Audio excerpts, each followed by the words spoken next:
राहुल गांधी कच्चे खिलाडी आहेत। त्यांच्या 40 जागा कमी आल्यात। प्रकाश आंबेडकरांची राहुल गांधींवर टीका आहे।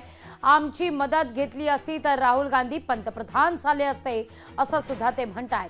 मोदी हलाल होता होता वाचले। संविधानाचा झटका देशाने दाखवून दिला असं देखील त्यांचं वक्तव्य आहे। मोदी 400 म्हणत होते, मी असं म्हणेन राहुल गांधी कच्चा खिलाडी आहे। वंचित बहुजन आघाडी त्यांना मदत करायला तयार होती, त्यांनी मदत घेतली नाही आणि म्हणून किमान देशभरामध्ये 40 जागा त्यांच्या कमी आल्या। म्हणून मी त्याला कच्चा खिलाडी म्हणतो, कच्चा लिंबू म्हणतो की त्याची जर वंचित बहुजन आघाडीबरोबर समझोता केला असता तर आज नरेंद्र मोदी पंतप्रधान नसते, त्यांच्या जागी राहुल गांधी बसला असता।